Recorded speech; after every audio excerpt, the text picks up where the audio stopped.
The most important resourcing is someone who can make organic social. AI ads, AI creative strategists just doesn't have good taste yet. If you were to look at an agency that was recently built, that is AI native, that has like a really strong operator, a lot of agency owners would die for that kind of business. The highest leverage activity that I could do is actually spending time in building AI automation. Well, thank you guys so much for hopping on, Cherene and Jacob. I feel like you guys are like, for Matt, we're like, a lot of people don't know what you do. So why don't you take a second, let us know what you guys actually do for a living. We do everything. Nice. That's all we need. We can wrap it up. I'm kind of disappointed you didn't bring Liam. Liam's here. He's always here. He's listening. For people who don't know who Liam is, can you explain the lore? Liam is my Open Claw, named after Liam Gallagher. He has an amazing personality because he's basically me in bot form. I think that's it. And he does lots of cool stuff. I can't tell you what he does, but he does lots of cool stuff. He used to have like a Twitter where he would actually, like, the way you had it set up is that like when he was not working on tasks, he could go on Twitter and like write his own tweets. So what happened with that? Like, do we have to blame like Nikita, or like Yeah. why did he go away? We got to blame Nikita. So he was set up to post like 5 times a day. He would respond to anyone who mentioned him. Yeah, and then Nikita was like, basically everything's going to turn into Open Claw slop, so we're going to penalize anyone that does that. So I shut him down. I shut him down, sadly. But he's kind of become an integral member of the Growth Capital team. Like, he's in our Slack. He has Asana access. He sends, like, after a meeting, he'll send a Slack message with a summary and Asana tasks that are action items from that meeting and a link to the Fireflies. He'll check in like midday in Slack on his own and call out like performance, like flag performance issues or things to look for based on recent trends. Like, he'll be like, oh, ROAS on this account has changed compared to like the last 7-day average. You should take a look at it. He'll do like weekly meeting prep. So he'll do monthly reporting. It's pretty incredible. And I think part of it is we set up Open Claw. Like, I set up Open Claw. Guys, I did it myself.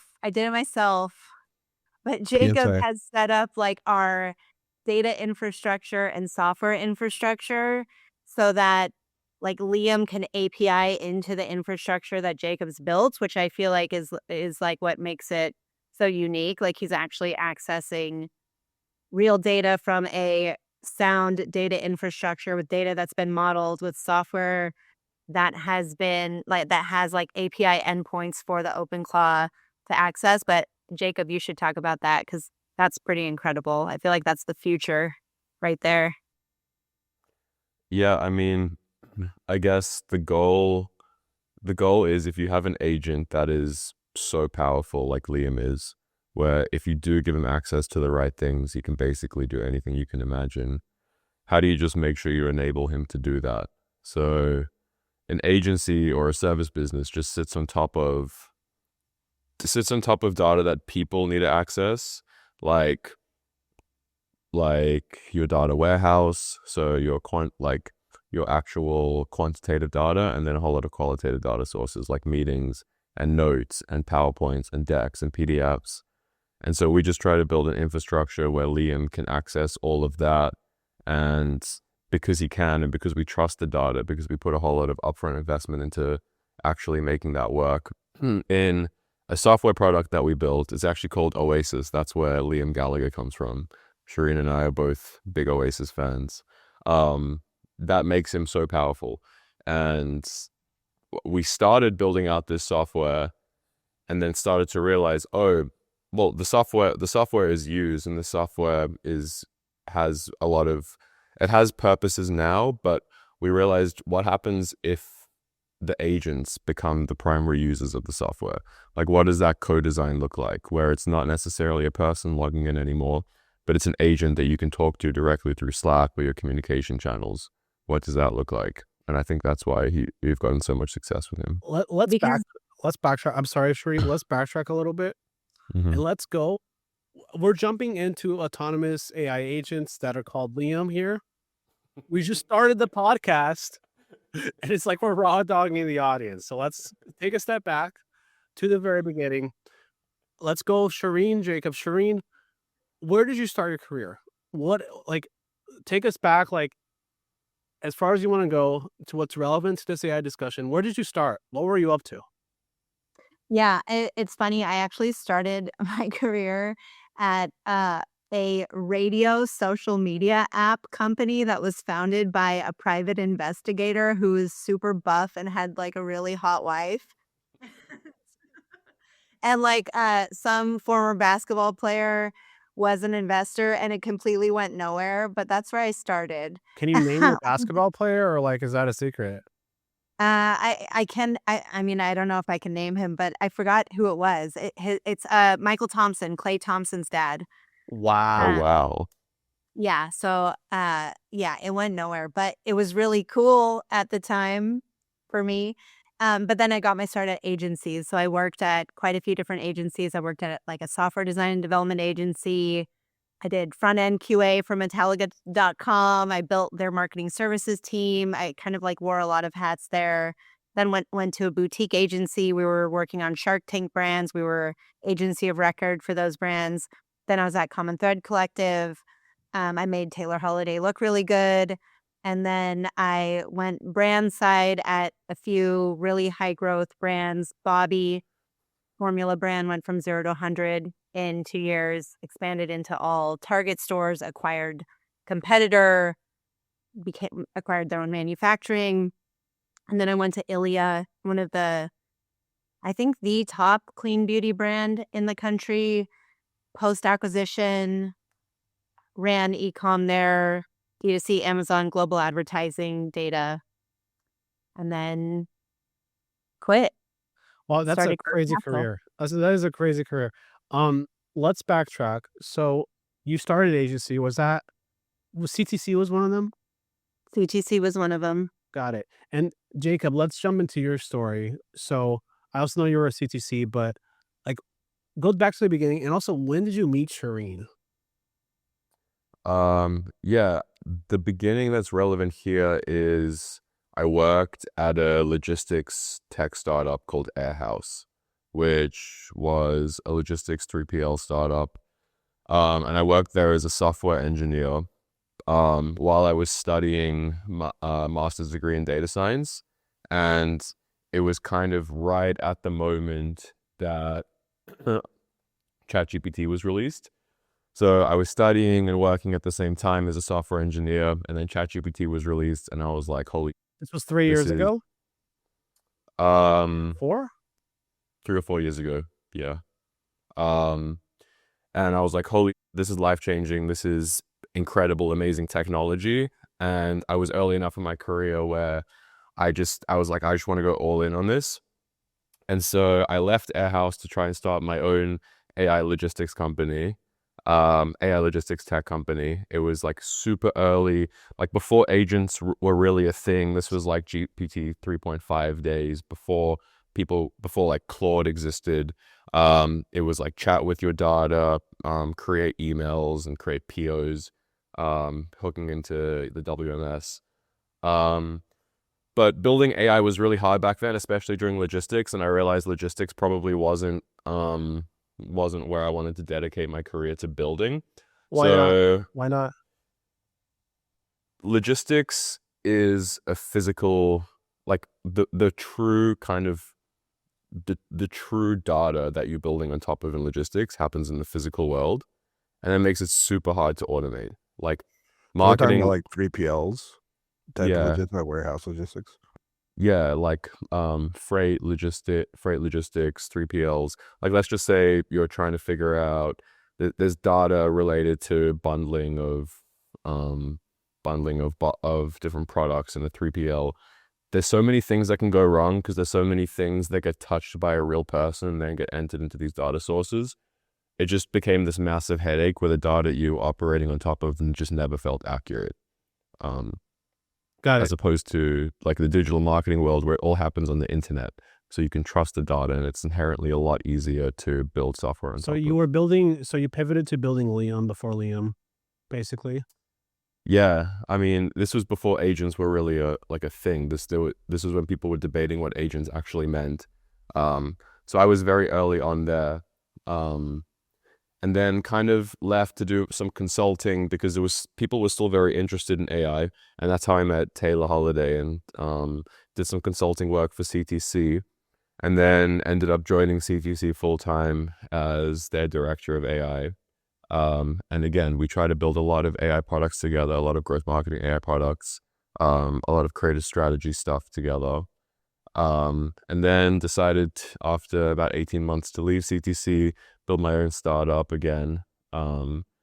Spent some time in the B2B SaaS world, ended up getting Google Labs, their kind of AI team reached out to me and asked if I would join them and work on a product.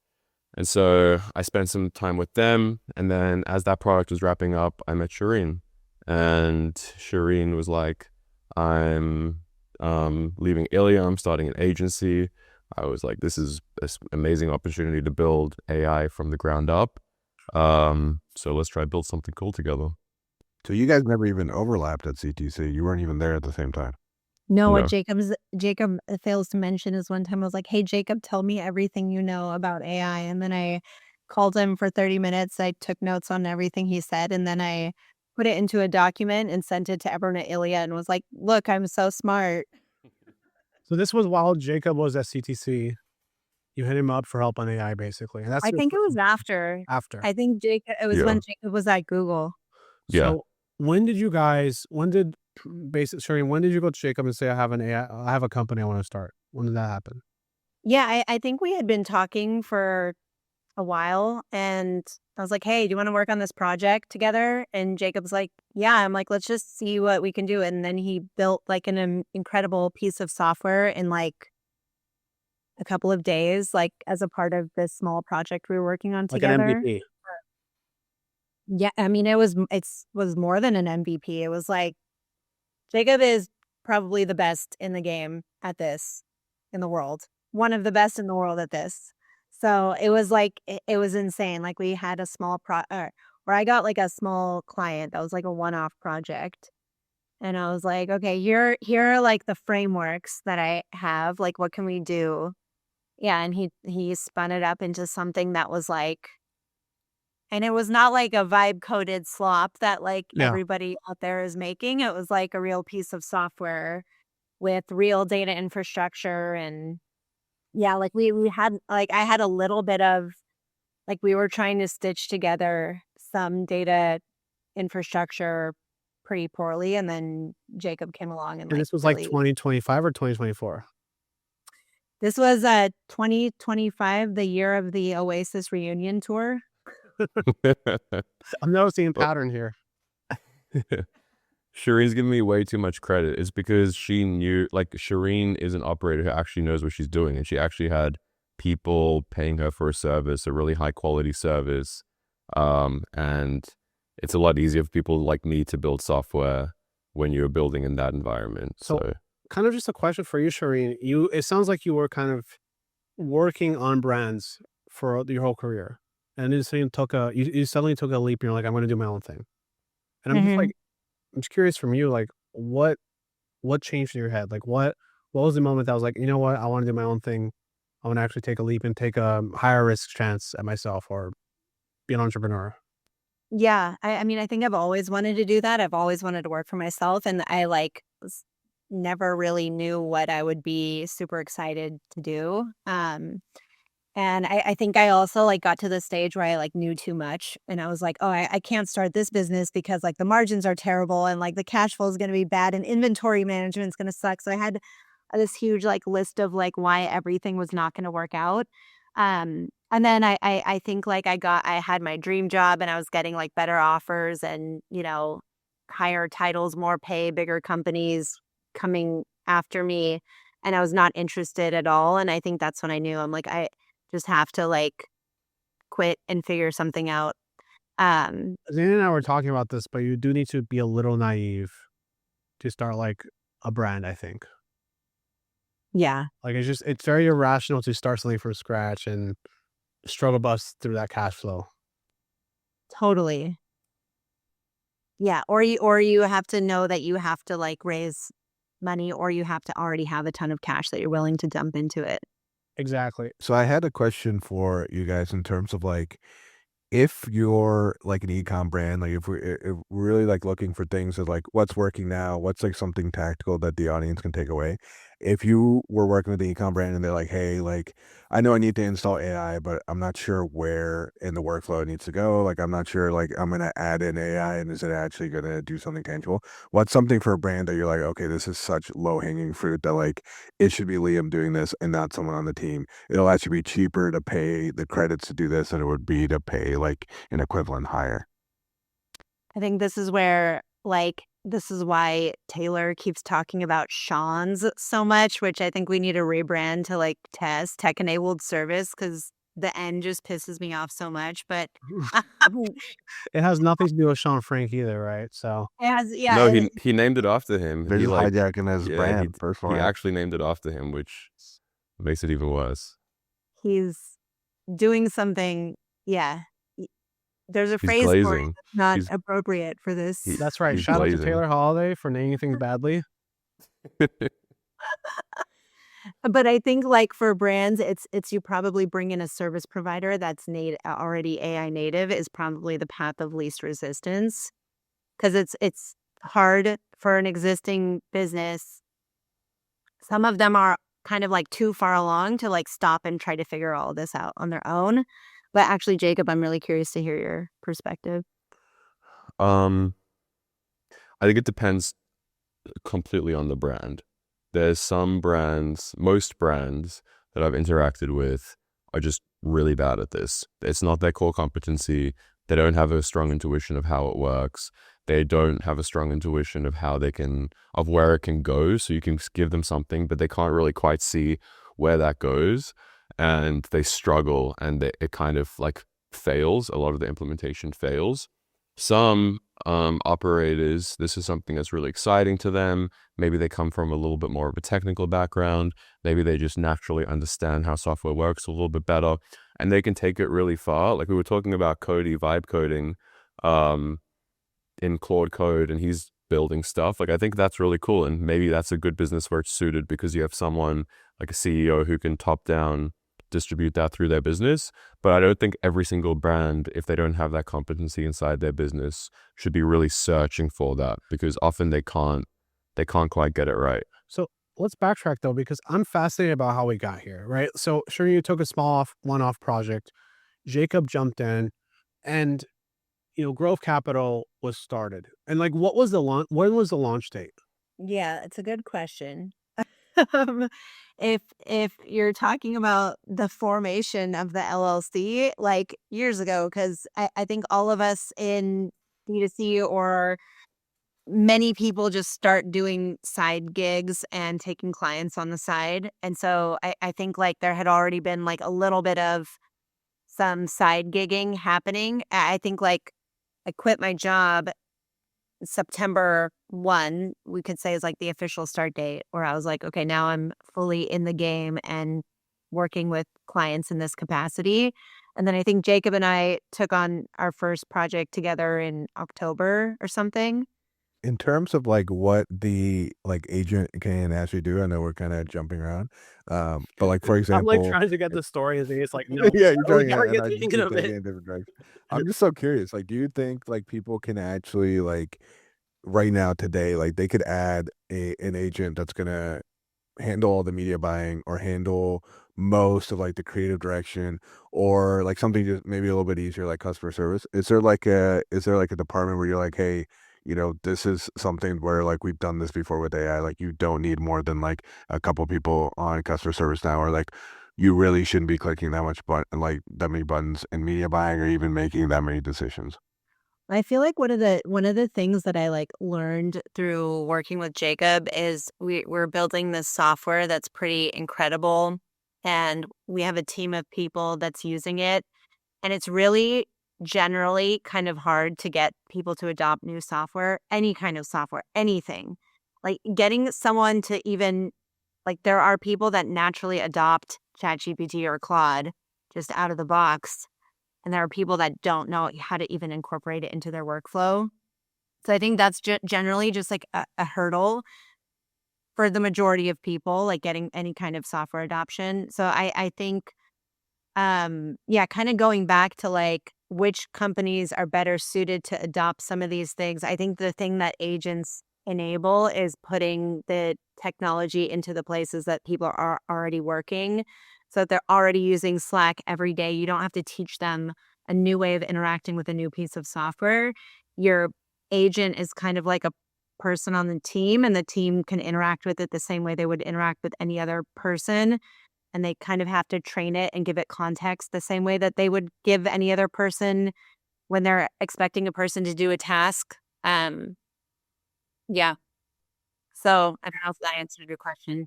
Are you in the camp of like, during the short term, it's obviously augmenting humans, right? Like that's the situation we're in. Like, I think we can all agree in the short term horizon, we're not seeing labor being displaced very much right now.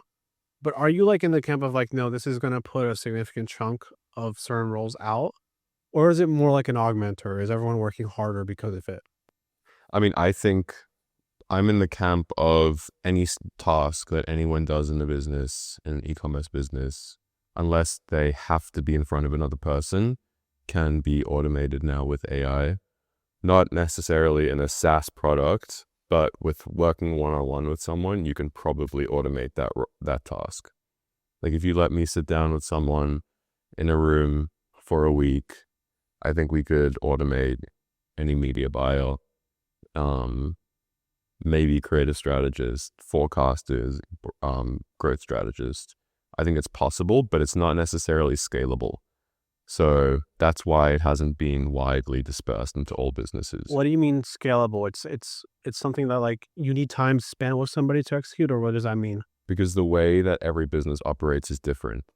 And so the thought process, the reasoning process, the preferences, the kind of little nuances that every business changes in the ways that they operate is different. So even inside of an agency, it's hard because we provide a service to every business, but the service is not identical to every business.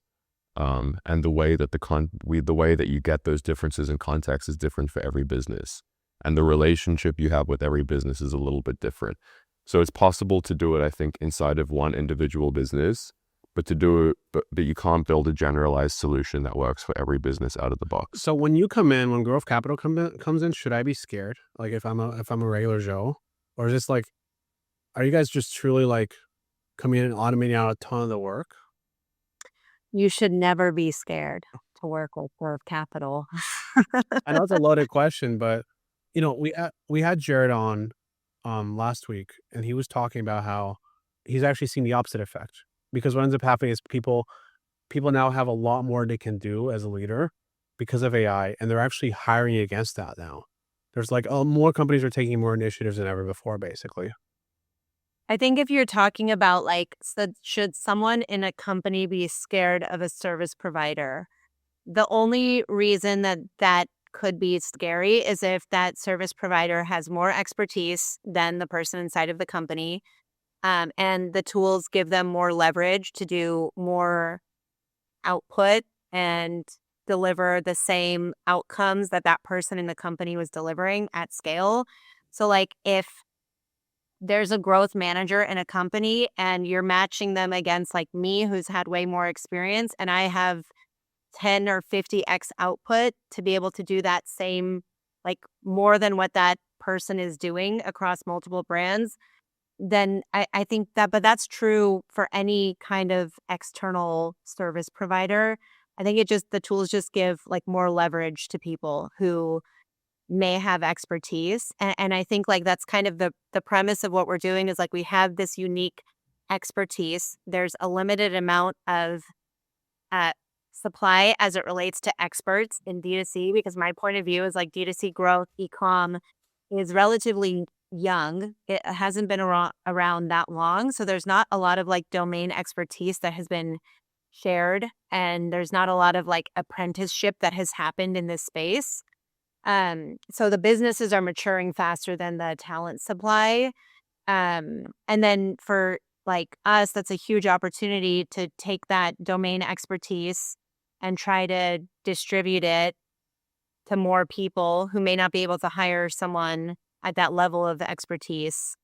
I think that what we're saying is the same, is like kind of aligned, where I think automation can also unlock that growth in businesses and not necessarily displace labor in the way that you're describing it. And like an example that I think of is the media buyer, where before AI and before a lot of software, the media buyers spent 50% of their time, 60% of their time taking ads out of a spreadsheet and uploading it into Ads Manager. Like that was a real part of their job. Was that the best use of their time and their intelligence? And did that unlock the most value for the business? Like, obviously not. They're smart people. They understand media and they understand the business well. And I think that when people say that AI and automation is going to displace labor, there's this underlying assumption there that any single person in the business is fully saturated in the value that they can provide that business. And if you give them extra efficiency, they can't provide any more value to that business because they're saturating everything they can do. And that's just obviously not true. So I think the AI and software unlocks people and unlocks businesses to grow beyond what they're currently doing. And I think there's a very, very far way for a lot of people to go inside of a business until the business owner can no longer find any value for them. So what do you think the impact is on things like SaaS? Like you guys, it sounds like do a very like almost like custom solution for brands, probably at like the higher end or like larger brands. What happens to like SaaS that's like normally servicing those clients where it's not going to be very custom, right? It's just like an out of the box solution, maybe like at scale, they're paying like 5, 10K a month. Are you guys in the camp to like that kind of SaaS is dead? Or do you think that and people are going to vibe code their own solutions?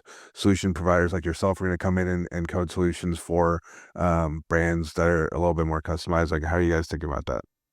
Yeah, I think generally like businesses move really slowly. So like while we're in this bubble of people who are adopting things very quickly, like the majority of businesses don't move that fast, and they also don't have time to even use the software that they have. So that's where I think like the service provider, it becomes the software and uses the software on their behalf.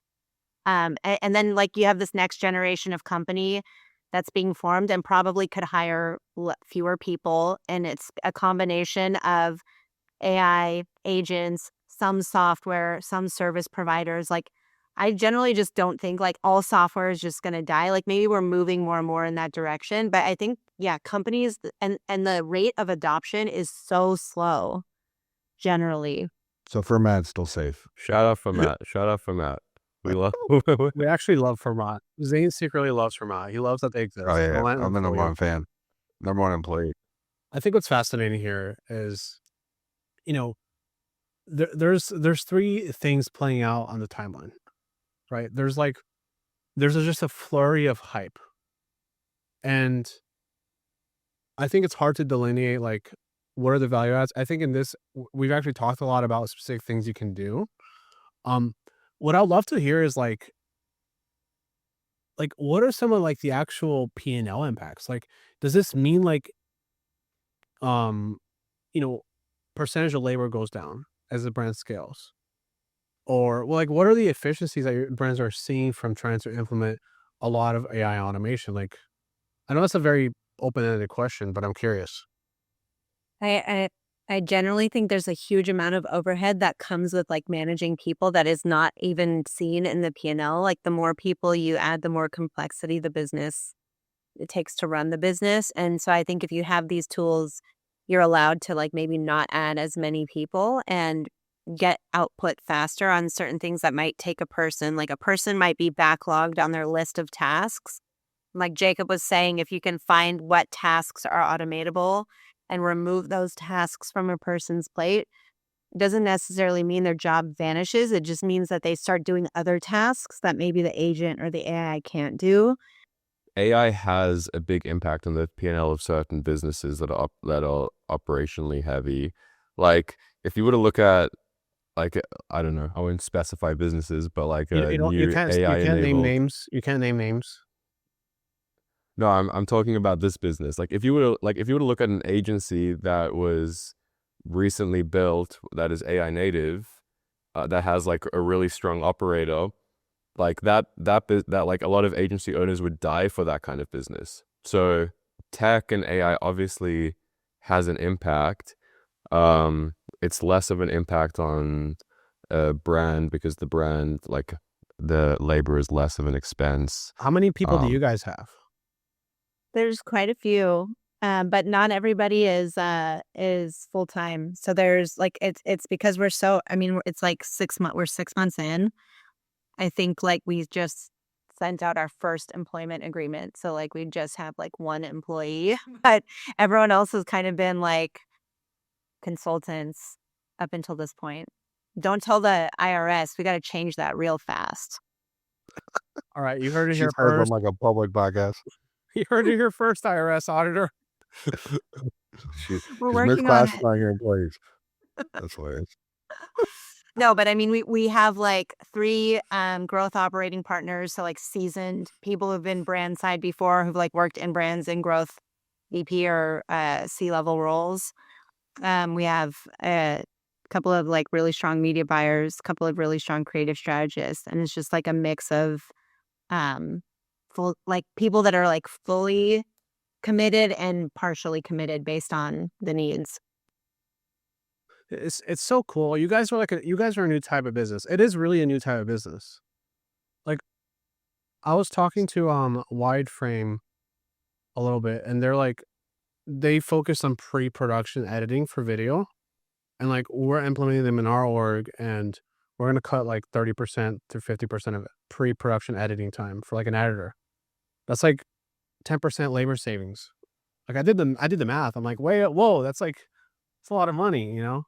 Um, if you were to like rename Sean, what would you name it to then? either Tess or Zane. Like either I'll go with a name that actually makes sense, or we can just give it some other arbitrary name that doesn't mean anything. If you were to start a brand from scratch today, like let's just say you were starting again in beauty, what is the build out for that team look like? Like how do you who do you have until you get to 8 figures, and then when you scale into 9 figures, who else do you bring on? And this is with AI first thinking. Like how good can we make it basically? Yeah, I think if I were to start a brand from zero today, the most important resourcing, in my opinion, is someone who can make organic social. Maybe this is a plug for you, Isaac, but like it's oversaturated, like AI ads, AI creative strategist, AI this and that is like super oversaturated. What is actually really hard for a business to do is to create really good social content that people want to watch. And that is what all Meta ads, TikTok, that's what they're optimizing for. They're not optimizing to deliver more slop. Like you heard Nikita say, he actually wants to penalize AI content and slop and put content warnings on it because people want to be entertained and like with real entertaining content. So start with organic social, and good organic social content becomes a funnel for paid content Let's keep and going. Let's keep going. Let's keep going. What else? yeah, and then I think it's like the most interesting brands that are on the fastest growth ramp today that I've seen that have gone from like D2C first, 0 to 9 figure in the recent past have almost like media teams. Like they have heavily invested into this like creative team, and it might be a mix of like in-house or offshore like creative production people. But like the creative production is such an underrated thing, and I think brands keep trying to outsource it to agencies. And I think there are certain agencies that can do creative production really well. But yeah, I think like building first for creative and figuring out where your expertise, what part of the expertise is better outside of the business and what part of the expertise is better inside of the business is really key. And then I think you guys should ask Jacob, because Jacob's building a business that is adjacent to growth capital, but separate and distinct. I kind of feel like you guys should ask him about that. What's the name of the business? No, it doesn't have a name. It's just we've seen so much success building AI agents and AI products inside of the agency. There's just so much potential now, I think, to build it for other businesses too. So it's an AI service business, implementing AI products and agents for different businesses to get things that actually work and actually deliver a lot of value rather than Claude coding at the conferences. Yeah, how do you guys feel about that? Like, there's kind of almost like a trend right now where like CEOs posting, my good friend Cody and others are posting like what they're doing on their weekends, what they're even doing like during their week is like directly coding into Cloud Code. What do you guys think about that being like a high leverage activity, or do you think it's going to go back to like how it was where you're going to hire a dev and like maybe that dev can just 10x their output, or maybe that dev is like less expensive now because they don't need to know like all these different languages, whatever it is? Do you see that trend continuing where it's like people are going to be like hands on keyboard, people from like Toby from Shopify is going to be like adding to the code, or do you think that's kind of just like a little bit of like a bubble or like a trend? I think it depends on the type of business you run again. So like, I think Toby being the leader of a software company, understanding deeply how to interact with AI agents and the best AI agents, which are coding agents, is a very high leverage activity because that will guide the product decisions and strategy across the rest of the business. So a software CEO should be spending a lot of time doing that. Um,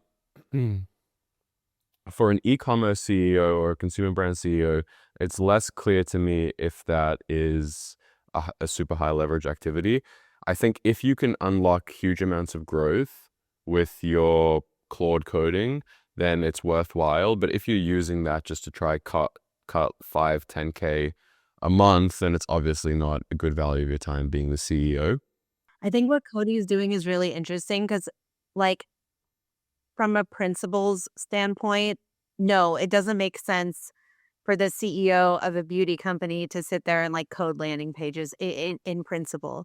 But what he's doing is something different. He's like in a business that's already established, that already has all of these ways of working and ways of thinking. And it's incredibly difficult to steer a ship of that many people into a different direction.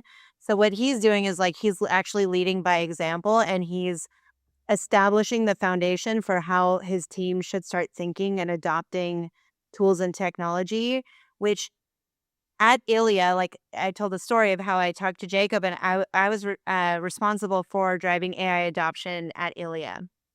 It was impossible. It was truly impossible because in order for the company to adopt AI, that every single person would have to adopt it into their workflow. And they only want to do it. And I learned this from Jacob. He's like, it has to come top down. Like the company has to like live and breathe it. And they're not going to do it unless leadership believes in it. And what you have is like a whole army of companies that are like built in this old way where their CEOs are like, we need to adopt AI, and everyone's like, cool, but like no one's actually doing it. So I think like Cody probably has the best shot of actually getting an established business to change the way that it's working and adopt AI. I don't think other businesses, unless they do that, are going to have a good shot of it, unless they actually start bringing in like AI talent and there's like a whole person or team whose job it is to like change the way everyone works.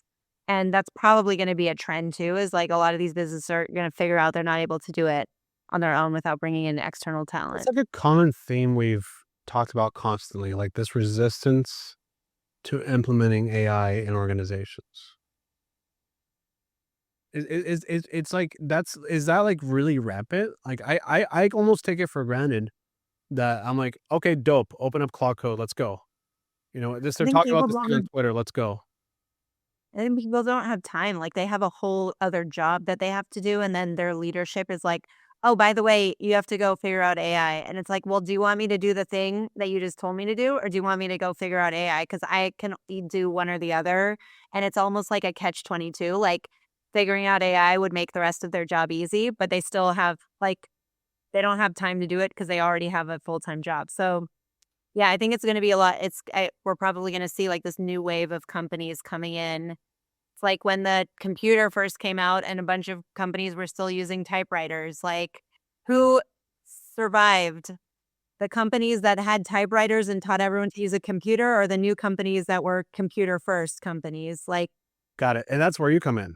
You can come into a bloated org that needs help, needs an outside perspective, and you can rewire them against AI and future proof the business.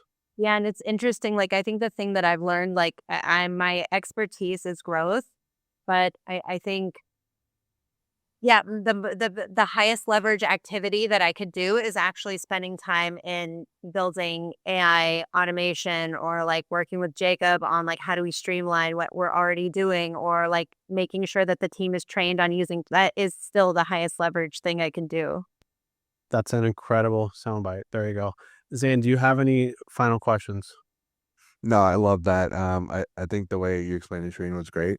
I have like kind of a niche question. So like, something that's just like interests me. Have you guys seen any brands that you've worked with that actually have like creatives that are like end-to-end AI that have actually like outperformed the ad account? And like, what do you like? When do you see that happening? Where it's like, for us, we work with a lot of creators. A lot of you see creators on TikTok Shop. Where do you think? When do you think that's going to happen? Where it's like, okay, it's like literally impossible to tell the difference. The cost of like, for some of these, like Shereen, we talked about, like for Liam, like it gets pretty expensive for them to be doing these tasks like on their own, like almost like unmonitored with Cloudbot, and then you check your bill and it's just like ridiculous. Where does it get to a point where it's like it's actually cheaper, credit wise, for you to like generate the UGC like completely AI? It's actually going to outperform. It's actually like autonomous, where like you're sleeping, like this, the head of growth or whatever, just like sleeping at night, wake up in the morning, and like there's like 20 creatives ready to upload to Meta that are actually have a solid shot of like beating what's working in the account. So there's this one brand we're working with. It's like super premium, like $300 plus AOV. The founder is on Twitter. He's like deep in D2C, did not come from a growth background. He has had success in producing AI creative that works. He brought on an agency, a creative agency that makes AI creative, and we've been briefing it, and every thing that they output is a complete flop. And I think it only works when he does it, because he just has like this deep, intimate knowledge of the brand and the customer, like beyond what anyone else can try to replicate, or beyond what AI can replicate. Like he's really like spent a lot of time digging into the consumer psyche.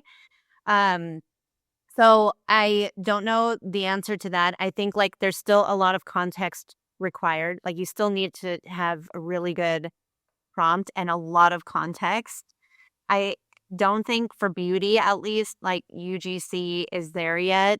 Um, I don't think like the female shopper who's buying beauty products converts on that type of content yet. Yeah, it's fascinating. Like I'll look over my fiance's phone at her feed. Like everyone's feed is like a tale of it's like a tale of the personality. Like, show me somebody's Instagram feed for 10 minutes and I'll know who they are, right? Um, and my That's a fiance quote. gets no AI videos. Like Instagram, no, like I don't believe for a second Instagram and YouTube and all these platforms don't know that this is an AI creative you outputted. Whether they choose to block or restrict distribution to that, that's another topic.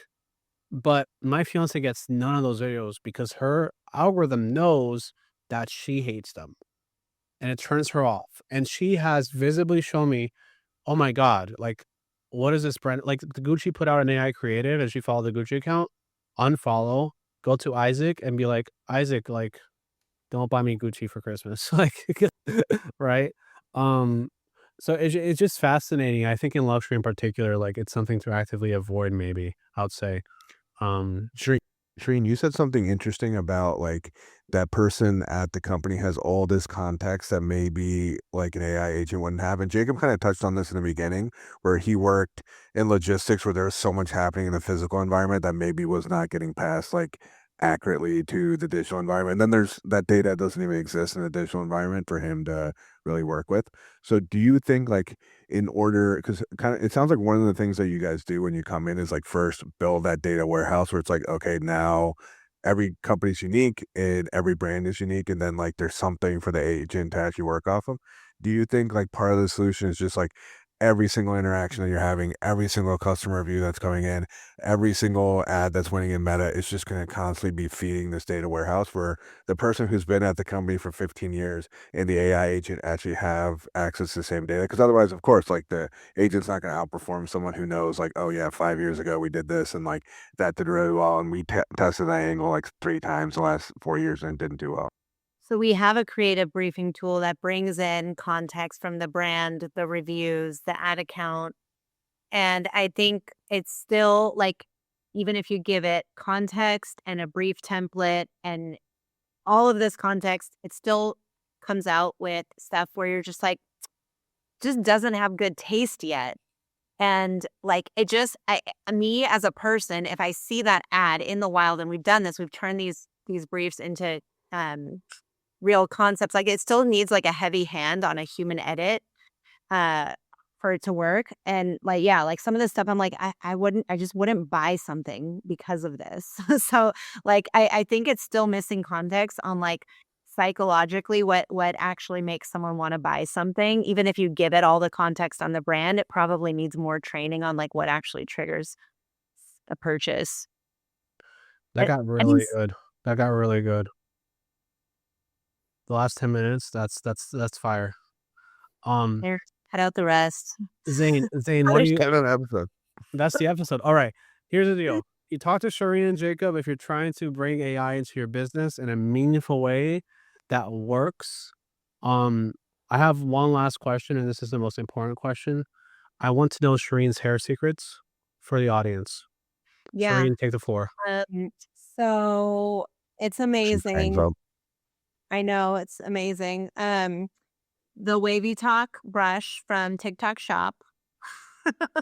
Looks like $5 free Is- shipping. You got to get them as a That's client. easy. You know what this is, Zane? You know this product? Yeah, it's actually like one of the trendiest products, like, and it's like Zane super uses cheap. it. It's like huge. It's an amazing product. But then also like a variety of hair oils. She's not gonna give away the secrets, man. I can't give She away can't the, have someone in D2C like dethrone her as the best hair. they can try. I dare them. Okay, one final question.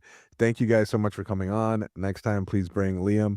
For everyone that's watching this that wants to keep up with what you guys are doing, where can they find you on socials? Where can they find Growth Capital? What are the links that they should be looking at? Yeah, they can find me at Cherene Aubert on Twitter and growthcapital.co. And I'm Jacob_Posel on Twitter. Yeah, he writes really important articles like how I made $1 million of Claude bot. And it's just a troll post. Dude, that's crushed. That one went viral, right? Yeah, it went super viral. Zane, what do you mean right? Like it got like 7 million views. Yeah, but I always see some of these posts like early. Like one time I saw Isaac's post was like 10K views, and he was like, "Oh, I got so many followers." And then I come back and it's like at 1 million. But like I'm on Twitter like half my day. I'm like checking back on You're Twitter. too early. So I never see when something gets like 1 million, 7 million. Like I've already Yeah. seen it when it was like at 1,000.